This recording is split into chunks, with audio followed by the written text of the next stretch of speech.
All right, so yeah, let's restart. L functions are these rules for associating to an arithmetic scheme in a tree function with three associated on elements like increment like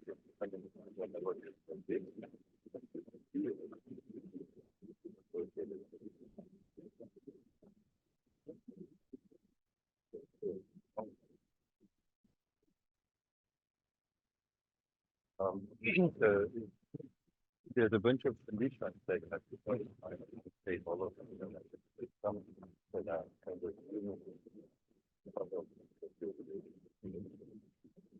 you have a sequence of three. And there's a the first one is isomorphic homology. The thing is the right, which takes the L function algebra. That is very right. It lives inside this determinant this determinant line, it's interesting to say in the way because determinant line, by the way, is very often non-coincident.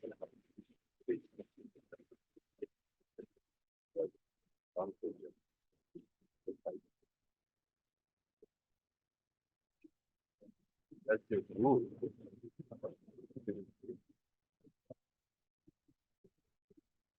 Let me elaborate it. So one situation you can have is where X is on some scheme and Z is a closed property. In that case, which means goes back to the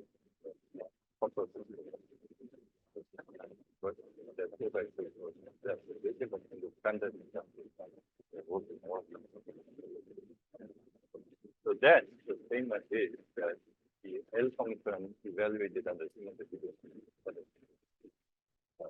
So I don't omitted the center product because often it's not necessary. But psychology is.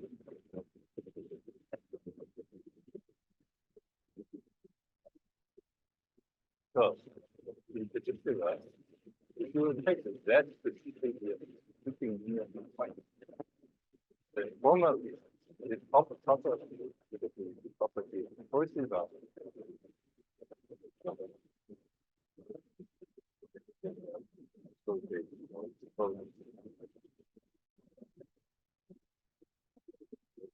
Formal property. But it's right hand side.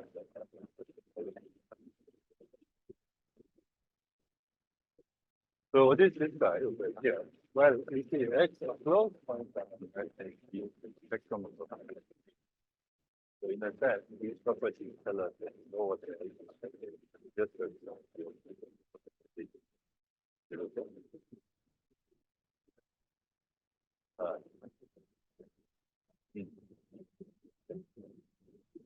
so I do loud, but then is there some other mic, right?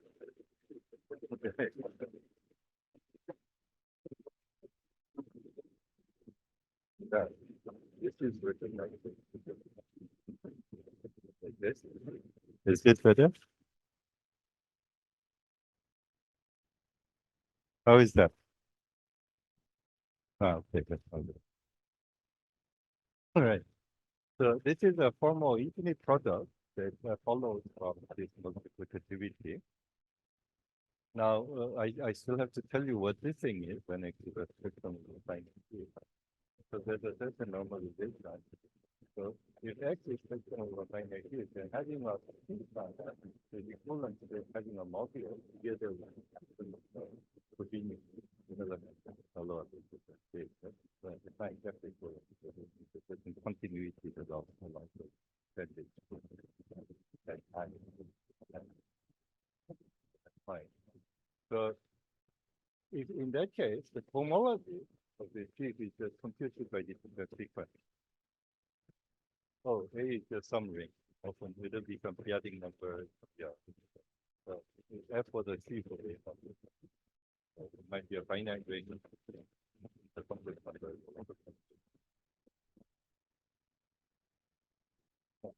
Anyway, so when you're over a finite field, here's the complex cohomology of the field. So that tells you that the determinant of cohomology is naturally identified with determinant of f itself. At least, this makes sense. Like let's say to be a finite perfect thing like that. But then the thing on the left side has an identity element. Because this is just the collective space dual itself. So there's a canonical element on the right hand side for it. And the normalization of the finite field is that the L function should be just that element.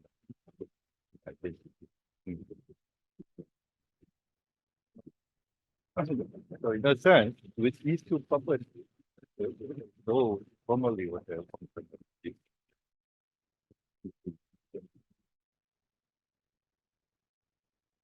Now, another remark about this normalization is that you have F happens to be an acyclic sheet with a sheet with no cohomology zero. Then the determinant of cohomology is canonically isomorphic to A, that the substance module A is that. So that means that the previous element can be identified with A. And if you work it out, in that case, you get empty element. So this is more or less the origin of the expression for the element is a product of one. But somehow it's natural normalization.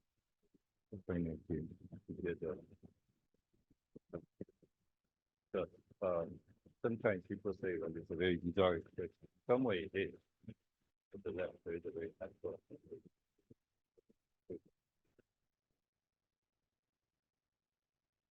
There are a number of other normalization where the technical and very difficult to explain here, but I will say just briefly what it is. If A happens to be in the complex compress, then another normalization is that when the product converges, it should actually be a complex. That's another way. If an infinite product actually makes sense, that is the complex. It often doesn't. That will happen depending on certain conditions and the argument factors.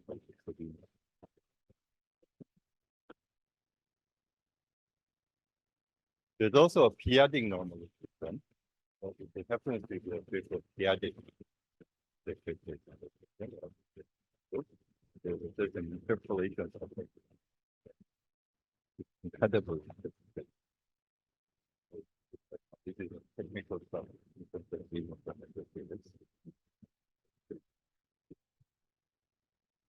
Oh, sure. Okay, I'll get to that. That's the next slide.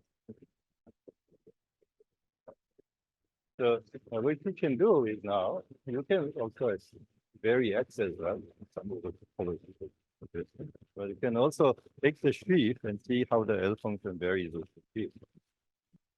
And the way it varies with the sheaf is the subject of one of the very difficult conjectures of the There are sometimes called the Hasse-Weil conjecture, or the main conjecture of USRS here tells you that it should make sense for any reasonable sheaf to vary nicely. So, another way of saying it is that if you have natural mobility spaces of three dimensions, then that is that mobility space, this would always vary determinant.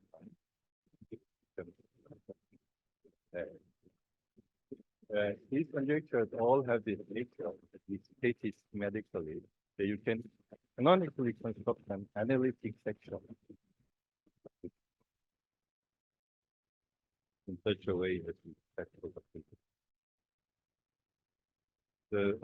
now the analyticity here, the other to make them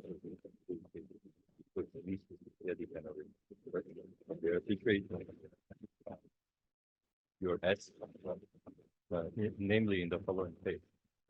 So this is the case of the Hasse-Weil conjecture. This is when you just take the sheaf and tensor it with some power of this character. So now, in order to make this precise, of course, we have to enlarge your notion of sheet a little bit. For example, if F is a triple complex surface, it is like of characters. Anyway, there's a suitable category of trees where you can also put all these trees with norm characteristics and color. So the other way can do also this thing called the ideal cluster that lives way at the bottom of everything for that. With the character of the ideal cluster for that, what you can do is then twist any sheet on strings over it.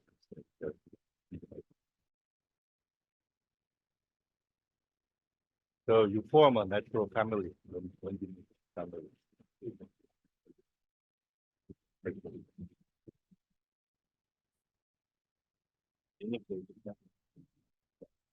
Okay, so the observation is that start with any truth that comes from that is motivatory.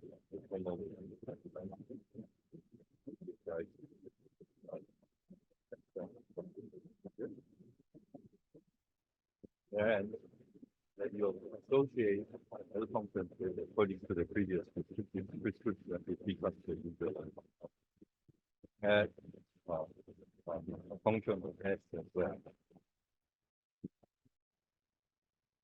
Oh, sure.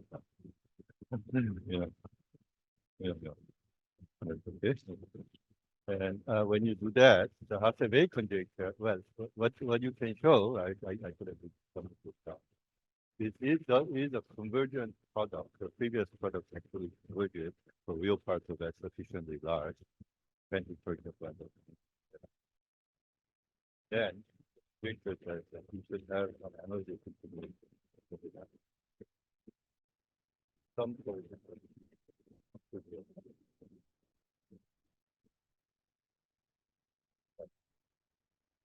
that was very, very difficult. It was made very long, very few cases actually. And a few cases that are celebrated. Right.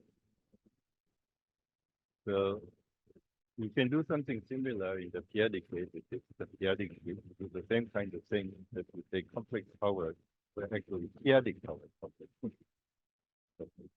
The periodic function characterization with any periodic sheet with power that that would be able to get periodic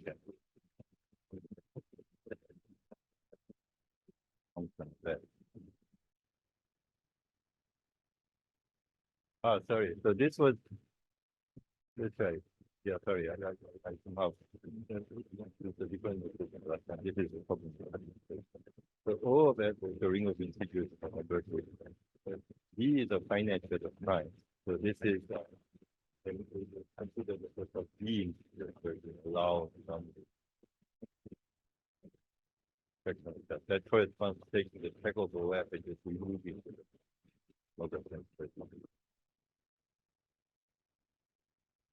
So when you consider sheet cohomology of right, because get the sheet on one of these sides, the fact that unramified of like the finite.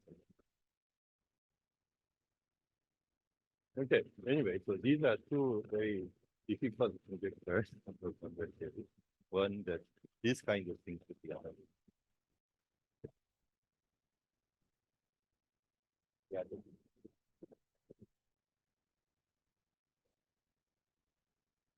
This, when F is trivial, the trivial to be clear. Culmination in all of these. How that thing comes together.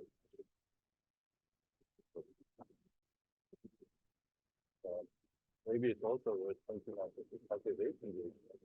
Initially, we got it infinitely complicated.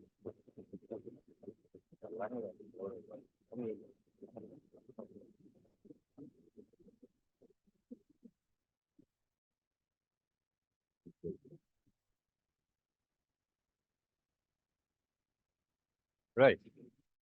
So it's actually true that even in spite of all of that I said, I sort of don't actually care about L functions. Um, um, well, it's really something like this. So in the light of day, when you look at these L functions and we might have, what is all this nonsense? Yeah. But then somehow in the night time they creep on. It's funny nature of in previous. Yeah. Now, having said that about L functions, I'm going to review a little bit of elementary physics because as I said, I realized that people in the audience, all of them were already number theorists. So I hadn't seen any of these other things before, and I don't think I gave the physics introduction in a way that was suitable for the other things say last time. So I'm sorry, I apologize again. So, although we already found stuff for the last time, you know, as background. So in classical physics, it already came out in Brian's lecture that is much more complete. So there's often this infecting state, ambiguous form. So kind of actually, which is the important classes of examples that come up in the paper of David and I. So there's an interesting topic, very neat. One interesting fact about this, by the way, is that in algebraic geometry, inflection manifolds are much harder to combine differential geometry. Standard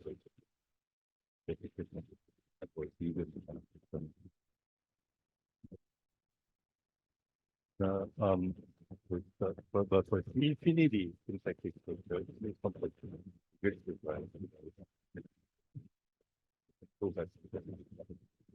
Right?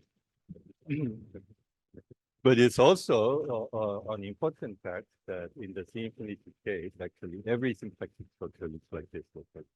It's kind of a topological object in some sense, because locally they're all very different.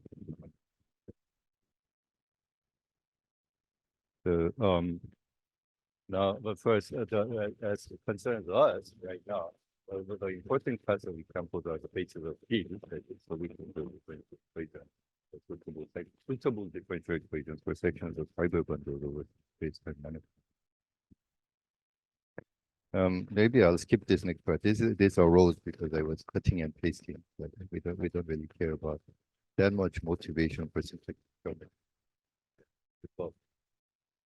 I think the first of the origin we're gonna roll it away.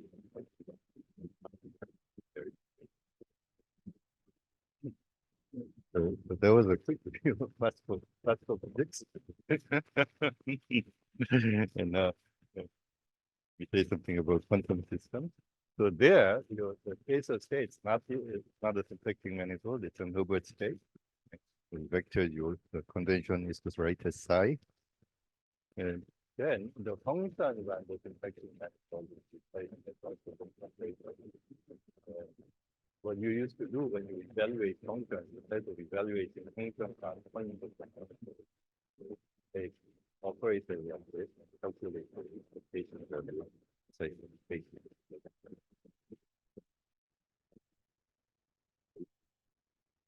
Head on.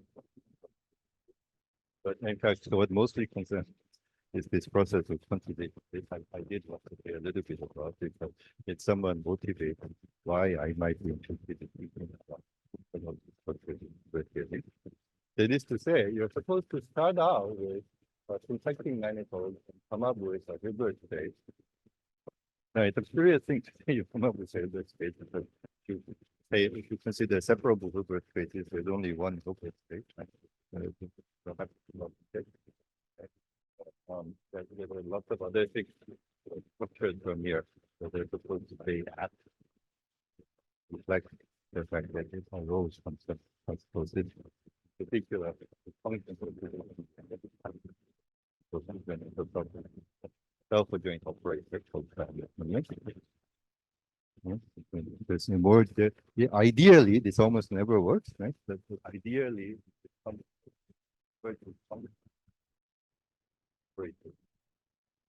that is like later.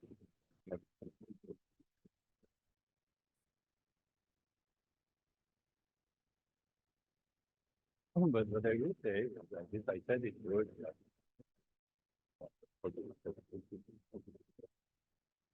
The process side, then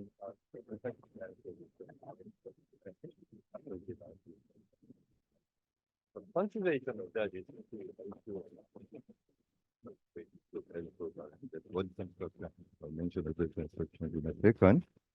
Then the functions, the basic functions that you can get to operate on this space, the coordinate 2i, pi, the 2i is actually the multiplication of the graph.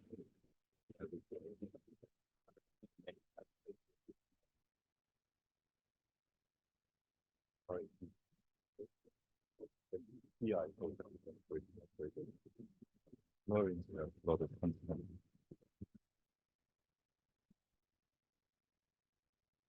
And Hamiltonian has to be quantizing.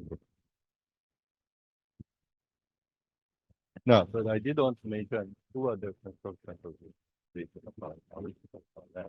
One is the fact that, in fact, you can replace L2 of Rn by L2 of any Lagrangian subspace. Lagrangian means it's the maximum space on it. The symplectic form is 0. Then, Rn is such a thing. So 0 is such a thing. 0 plus Rn. Take any Lagrangian. Take L2 of that. That's equally to consideration.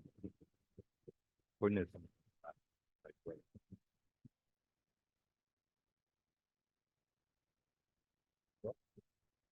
Furthermore, there's almost essentially a canonical isomorphism. Canonical isomorphism of the scalars that preserves all the structures of interest, namely the way the PIs and like that. So take those actions into account. There's an essentially canonical isomorphism. Let's drop.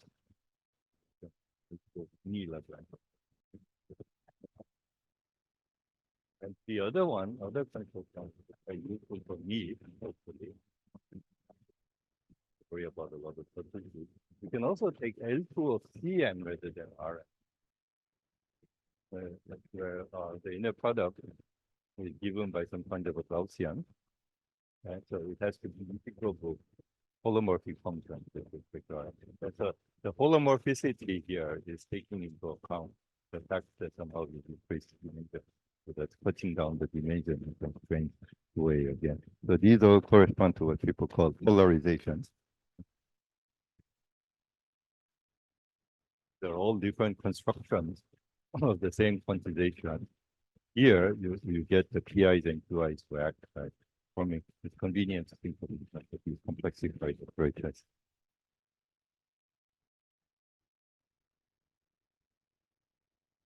So this turns into a kind of a whole story of scalar geometric quantization. So there's a version of this in a invariant way. So there are arbitrary scalar manifolds. Now, but the main point that one of the main reasons I wanted to discuss this is that if you describe this in this holomorphic way, there's one among the many consequences that you see that there's a unique vector that's filled by all these Zi bars. The Zi bar is acted by differentiation. So the function 1, which is integrable with respect to the Gaussian vector, gets annihilated.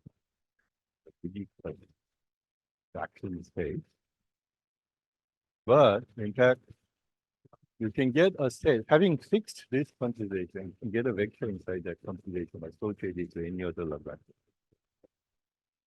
And how do you do it? You just choose coordinates where L can be locally written as the zero set of coordinates. So I should have used a different letter. This is a different set of 2i's from the ones before, adapted to this Lagrange space. And once you've done that, you can think of a vector inside here that's annihilated by this different selection of PDZI with respect to these different coordinates. So you get, so it turns into this kind of a general principle. Again, as I said last time, I don't know how often it's actually, you can actually do this, but it seems to be the principle that whenever you quantize a symplectic manifold with the global space, there should be something like a cycle map that associates vectors, at least up to a constant Lagrangian submanifold. The general idea is that locally you might be able to writing the Lagrangian at the zeros and the first half of a set of symplectic coordinates, but you see there will be all kinds of problems with doing globalizing and so on. Yeah. So this process of going from Lagrangian subspaces to vectors is something that in principle should make sense by standard. It's quite possible.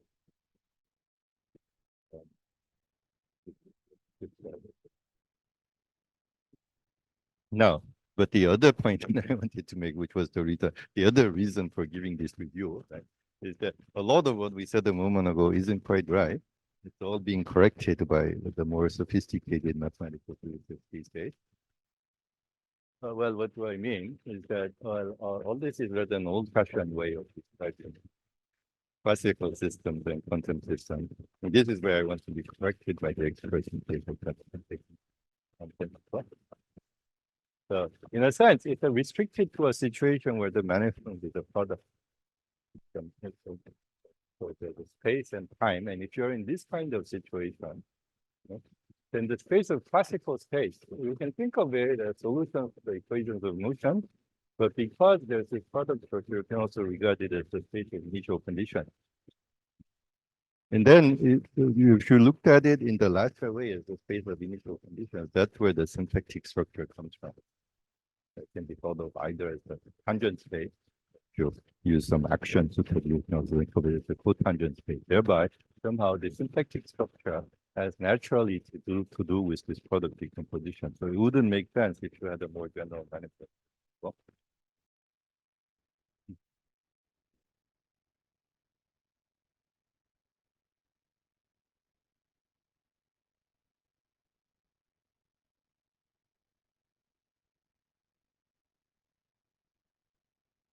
sure. But at least, but in most such situations, don't you have to at least assume that its product exists? So you get a symplectic structure. You do get a -1 shifted symplectic structure. Is what I was about to talk about just now. So for a closed manifold. Uh-huh. Okay. Yeah.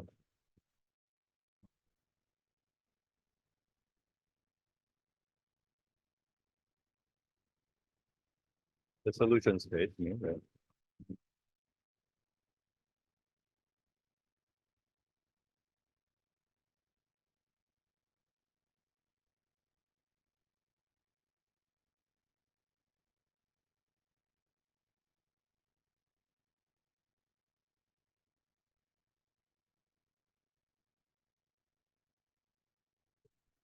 Okay. Yeah, maybe.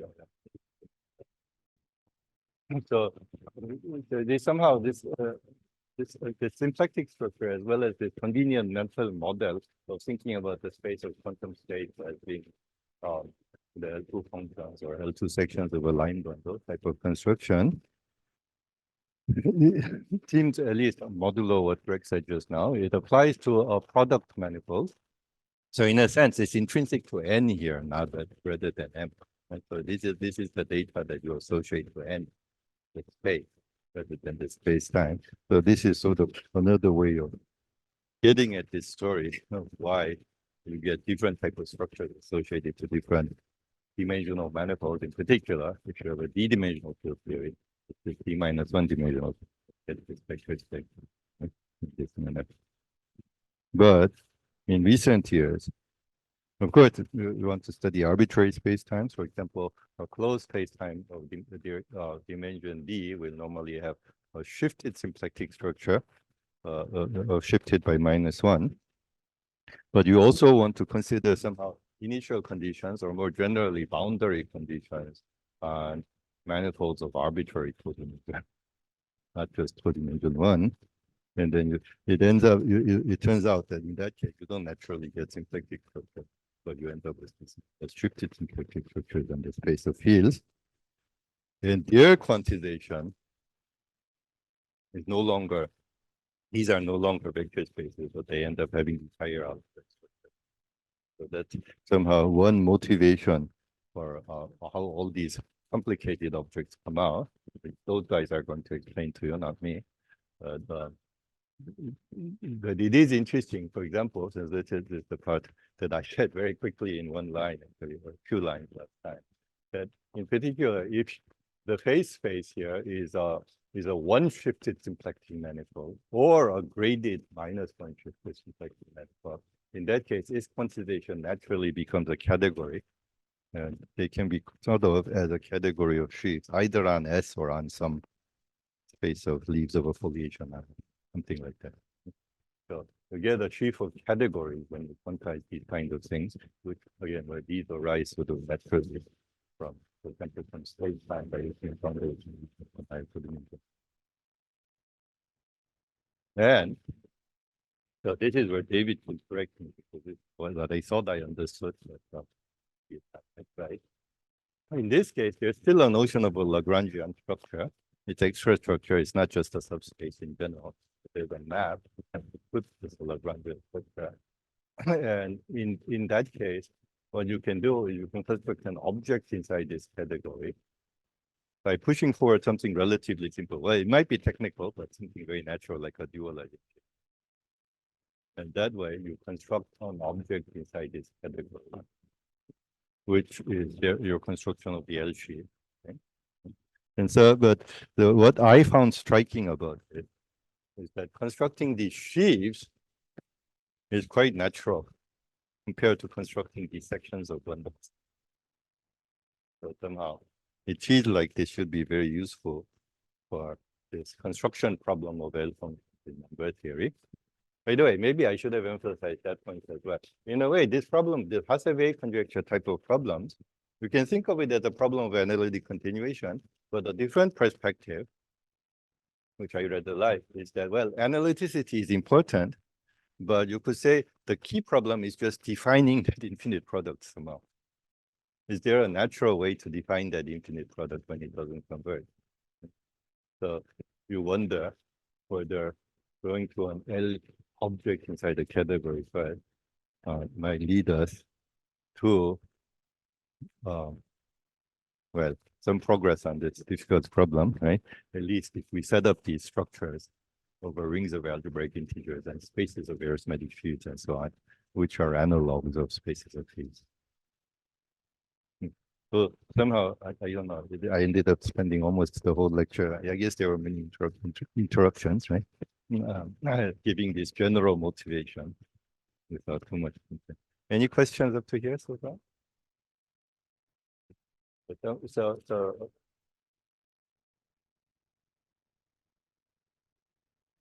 I don't really know. It seems to be something like 4dBF theory, right?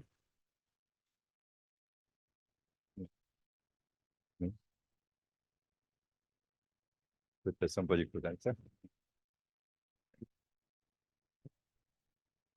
Well, in a way, the way it's written down in their paper, you don't even have to actually know the theory because it's constructed rather concretely as a mapping space.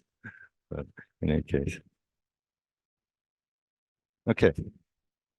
Sorry, we can construct it as a stack and the boundary condition as a mapping as both. But anyways. All right. So that's the long motivation now for arithmetic field theory. One motivation is this can you possibly construct L functions over number fields via this machinery? Constructing a sheaf like this first, for example, and taking a trace. If you could even construct p-adic L functions in this way, this would be enormous progress.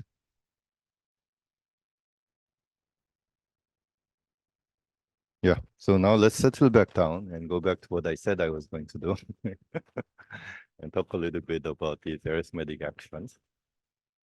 So remember, somehow I argued last time that, for example, suitable moduli spaces of Galois representations are examples of spaces of arithmetic fields, right? So that's the classic thing. spaces of arithmetic fields without any quantization so far. But in order to get something like a field theory, you need actions on these spaces, right? So I'll discuss at least some simple examples of the kind of actions you can write down when you're looking at spaces of, say, simple Galois representations. Right. So as I did last time, for technical reasons, I'm going to assume there is a complex field. Otherwise, it gets more. The whole story becomes more complicated. And I will fix a sheaf of p-adic Lie groups on X, which could include finite groups, which is what I'm going to specialize to in a second. And I should say that if P is odd, I don't have the technical problems of real field goes away. If at that stage, it's just an odd prime. So in other words, I want to define actions, right? On some, sorry, I changed notation again. On some suitable moduli space of sheaves, as well as path integrals, like this. So for example, it might be some moduli space of representations. So I'm not saying yet. So at the moment, it's just some ring. It's going to be some ring. It could be the complex numbers. It could be some finite ring or finite field.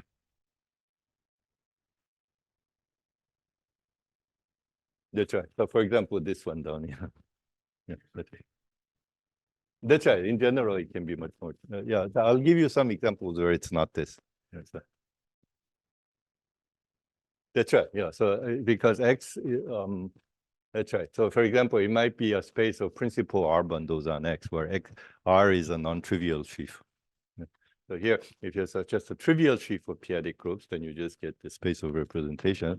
It's also useful to consider the case where R is non-trivial, then you get a place of principal bundles. Okay. Right. So yeah. Maybe another kind of side remark I'll make is that it feels very much like a cheat to pretend to be doing quantum field theory by writing down expressions like this, because these path integrals are a cheap way of saying that you're doing something quantum. Whereas for serious practical physicists, there are much more difficult problems like defining the Hamiltonian and things like that. But the analogs of such things might be interesting, might come up in number theory as well, but anyway. Okay, so let me give you the construction.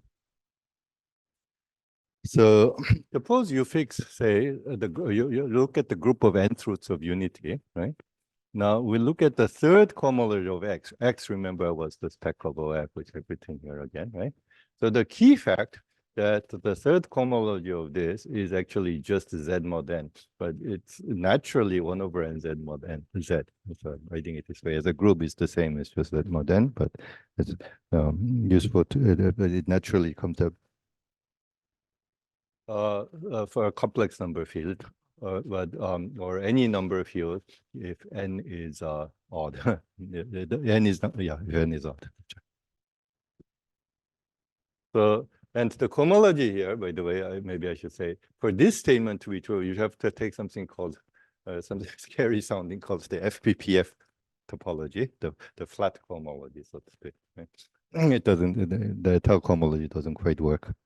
Isn't good enough for this, but in any case, it's not that different from a tau cohomology. You can just think about the tau cohomology, and you get this. So this is where the three-dimensional nature of X is most manifest inside this property. Right? Right.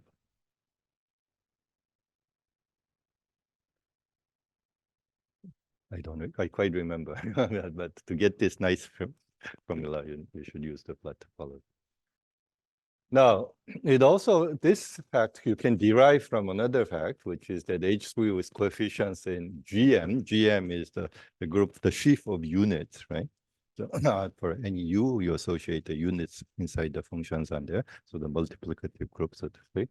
So if you look at this cohomology, you get Q mod Z. So that's where this expression becomes natural, because this is just the n torsion inside here when you combine it with some other vanishing theorems. No, so I did want to say a little bit about this fact, because it's also related to this other fact, which is, so this is, remember this TV was my notation for spectrum of a local field, completion of F at some V, right? So this is the thing that's supposed to be like the boundary tori inside, say, three-manifold with boundary. Okay? So those things, this, if you take GM and its second cohomology on one of these things, it just becomes Q mod Z. So it's kind of a discrete version of a circle. So if you think about GM also as being like a circle, and this like cohomology with coefficients in the circle, you do get the circle in some natural way, in a way that's similar to topology. But I do want to point out, these are actually quite difficult facts. So this is a large part of what's called local class field theory, this isomorphism, whereas this is a large part of what's called global class field theory. So you need all of this in order to get this basic two-dimensional property here and three-dimensional property up here. So I'll say one other word about this isomorphism because maybe that's, so it looks somewhat less mysterious. So you see, a basic reciprocity sequence that people call the reciprocity sequence of global class field theory looks like this, right? Remember, this is my notation for x minus a certain finite set of primes, right? So if you take H2 of that guy with coefficients in the multiplicative group, you can restrict it to the cohomology of this local field, spectrum of local fields, just by restricting the sheaf, or you can look at the group theoretically either way, right? So it restricts to all of these places that you've left out. So you get this map to the direct sum. And the co-kernel of that is actually Q mod Z.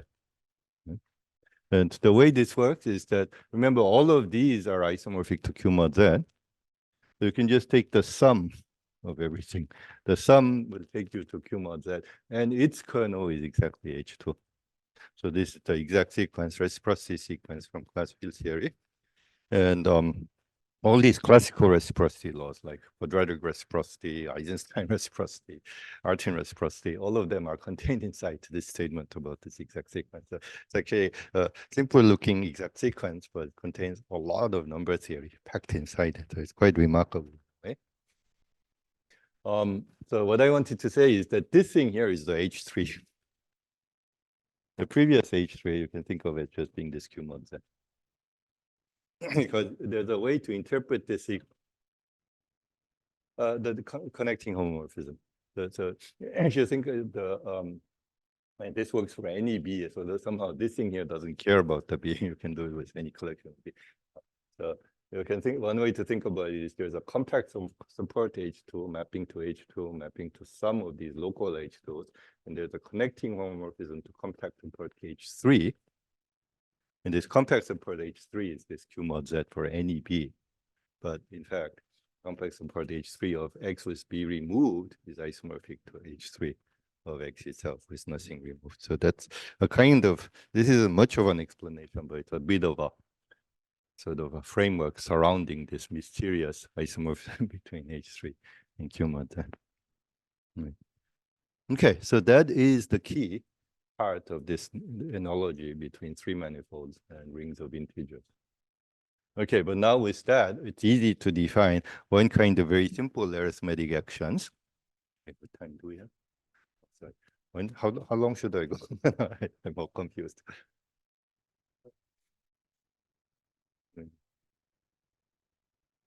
Okay, yeah. If it's okay, I'll continue for 15 more minutes then. Or if there's a natural stopping point before that, stop there. But anyways.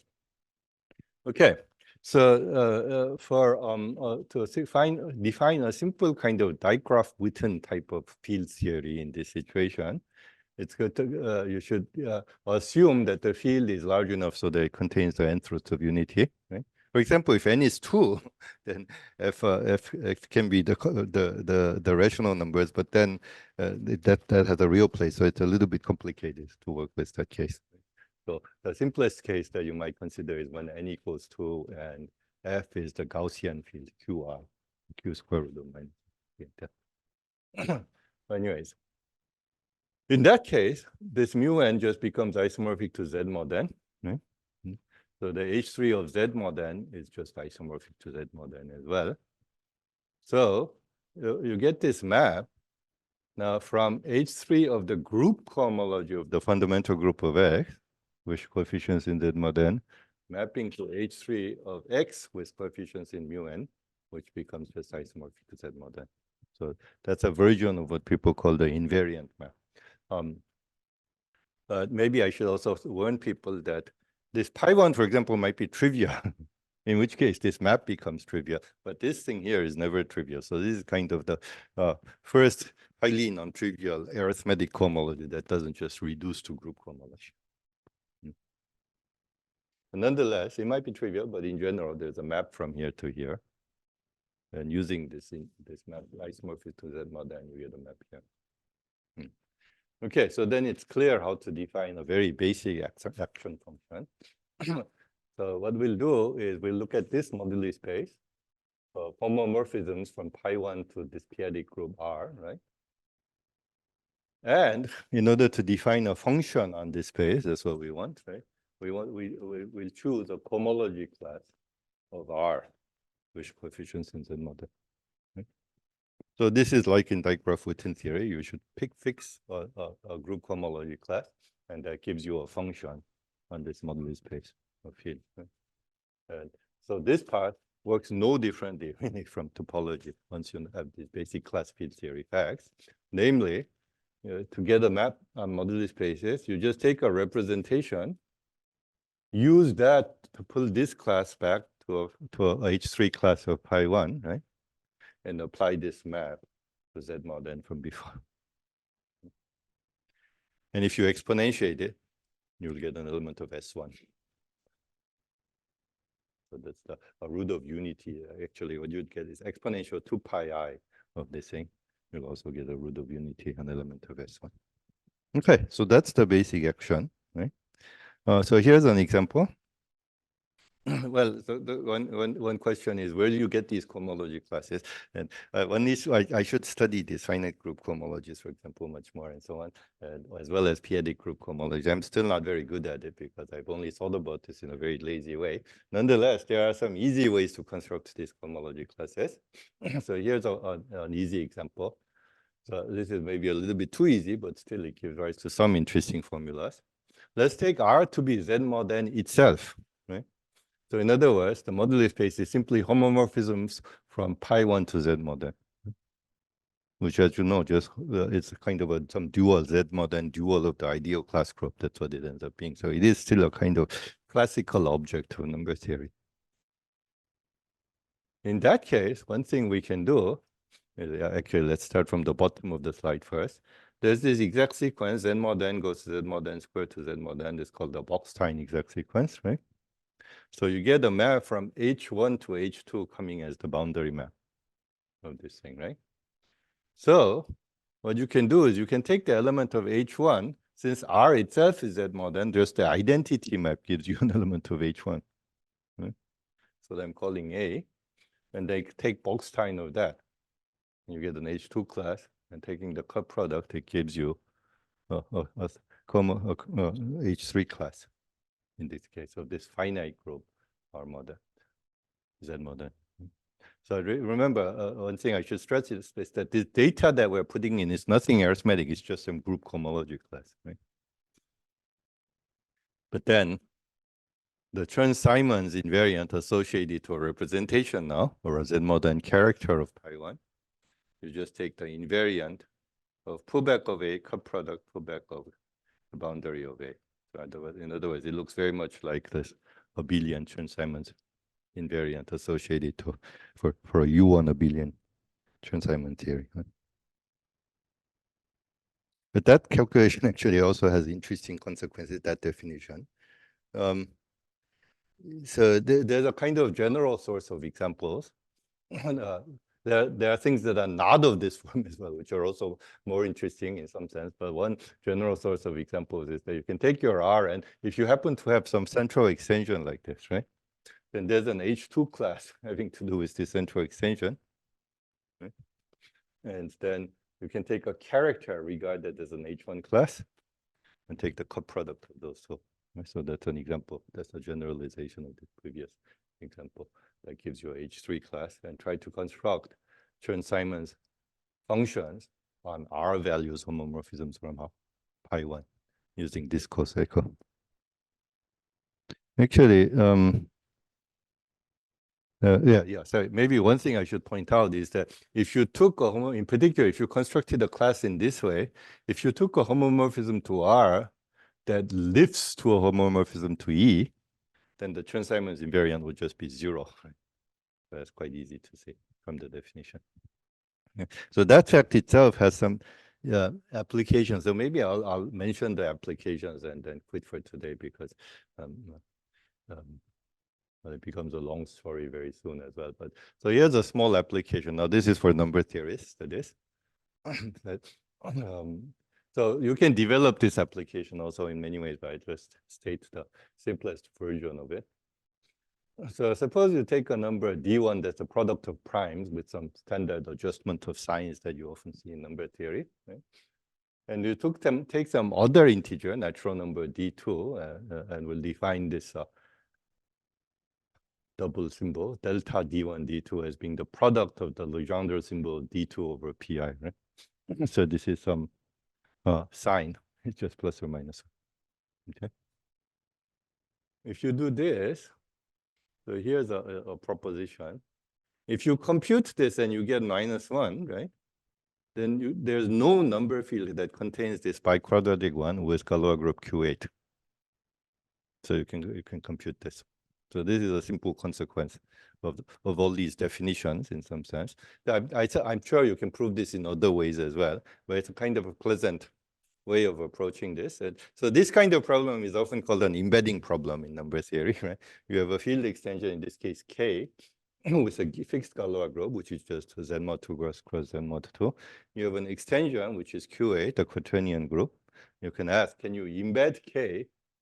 Oh, sorry, I didn't call it K. Can you embed this field into a larger field with Galois group being the extension group? That's called an embedding problem, which is a very classical object of study in algebraic number theory.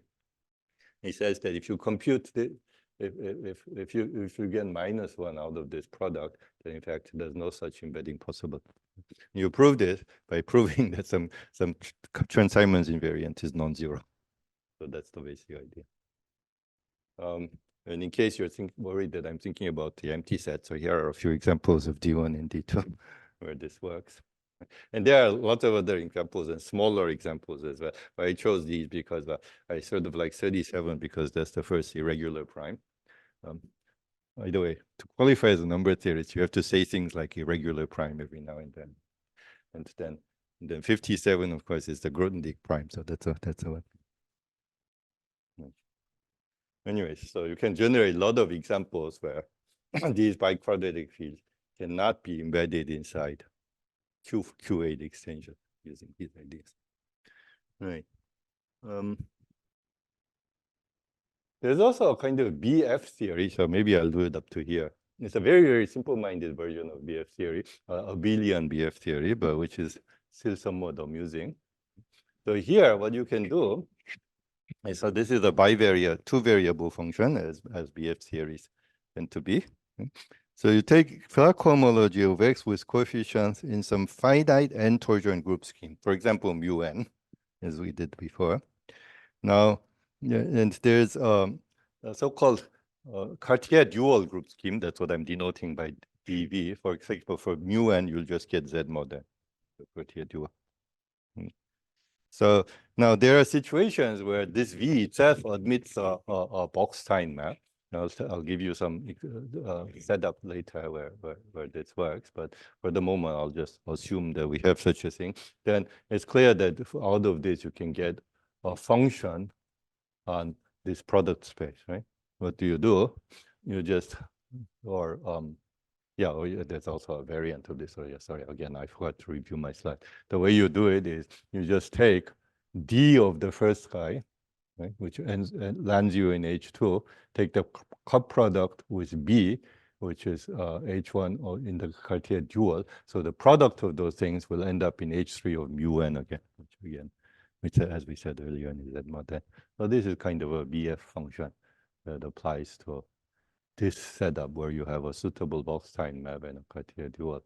Now, these Box-Stein type maps, they act very much like a differential. This is very well known in arithmetic geometry. For example, when you're studying crystalline cohomology of varieties in positive characteristic, there's this beautiful construction of something called the Drum-Witt complex, a kind of characteristic zero complex of differential forms in characteristic P. And there, the differentials are all constructed using Box-Stein maps, and that kind of was one of the inspirations for studying this kind of thing in this situation, right? But also more generally, to look at that, to mention the second example, if you say started out with some sheaf, say a group scheme, and it fit into an exact sequence like this, and there are various natural sources of these exact sequences, then you get Box-Stein map out of these exact sequences. So that's how, so you have to construct all of these, of course, as part of the data when you want to get the kind of arithmetic things that I'm arguing are arithmetic actions. Okay, so right, so maybe I'll just show you one more formula and then we'll quit for today. So you can do path integrals. I'll just show you a very simple one because I think it's still kind of interesting. So here we go. So in this case, I'll take n to be a prime and assume that the Box-Stein map is an isomorphism. This is a certain statement about ideal class groups, right? Which, for example, if you had an ideal class group, let's say this carefully, I think that's correct. So if you had an ideal class group that has a non-trivial p part, but with no element of order p square, it should be correct, right? Which is very easy to construct. Right. So you can also get rid of this assumption in the formula that I'm about to show you as well. But the idea is this. So here's a kind of very simple type of arithmetic path integral. Right? So as you run over these characters of pi 1 with coefficients in Z mod P now, right? We'll take the Chern-Simons invariant. Remember, there was an element of 1 over P Z mod Z. Take e to the 2 pi I. So this becomes the root of unity, right? And just sum over that. So that's a finite sum. So you don't have to worry about these kind of issues that arise in physics or geometry. But it's what people would sometimes call an exponential sum. It's an exponentiation of a natural function, which ends up being a sum of sets, sum of roots of unity. So when you compute this, here's the formula that you get. So this should be familiar from something like this came up in the first lecture, right, over function fields, except there it arose as trace of Frobenius acting on this vector space that you associated to C bar, right? Here, you just compute it directly as a kind of arithmetic path integral. You get square root of the P part of the class number of X, right? And some sign, and again, some power of I. A word about this sign. What do I mean by this? Well, this determinant is going from a space to some other space, right? But there's a duality theory that comes from this H3 fact, right? That these two spaces are actually dual. So it's like going from omega 1 to omega 2. That is very much the nature of this map. So when you go from a map to space to its dual, its determinant isn't well defined, but it's well defined up to squares. So when you put it in the Legendre symbol, that ambiguity goes away. So, but it's still quite nice because you expect when you do path integral various determinants to show up, and it does show up in a kind of very curious way, right? Except just as a sign, and you end up with this arithmetic invariant given by the square root of the class number. So I guess it's also interesting. It's similar to a Gauss sum, but it's these are actually quadratic functions of rho. You know, so it's slightly different in flavor, but yeah, very similar in some way. But it's also one from a number theoretic point of view, you're expressing the square root of the class number as a sum of roots of unity, which is kind of an unusual formula in its own way as well. Right. Okay, so that's so what I'll do next time, I'll show you some more examples, especially of this arithmetic path integral. And I'll also show you how one computes some of these simple Chern-Simons invariants. And that itself is kind of interesting in my view, even though these are just, as I said, these are just simple illustrations of these ideas. But when you talk to number theorists, unless you have some simple illustrations, and if you just talk about theory, people just laugh at you, right? So you still have to come up with some of these simple examples so to get things going. And so what I'll do is I'll show you how the proof that is, of some of these facts, especially the computation of the Chern-Simons invariant. It involves taking the ring of integers apart and using a decomposition formula similar to topology. So that's how we computed it anyway. So all of those ideas from topology and physics input in a kind of interesting way with arithmetic consequences. So that's what I'll describe next time. Yeah, thank you. Let's stop there.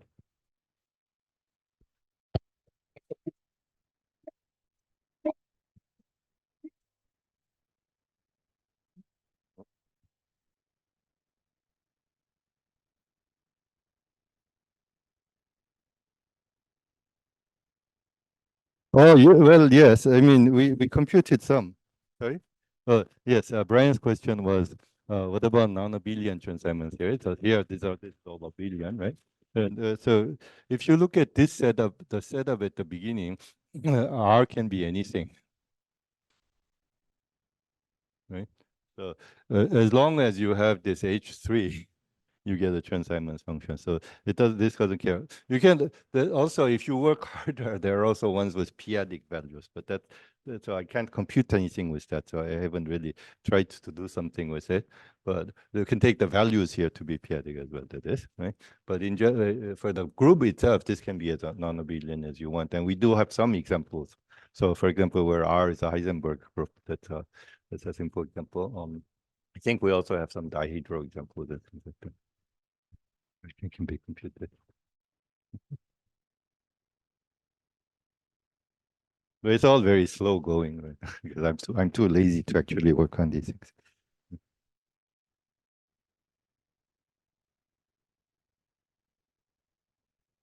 Thank you.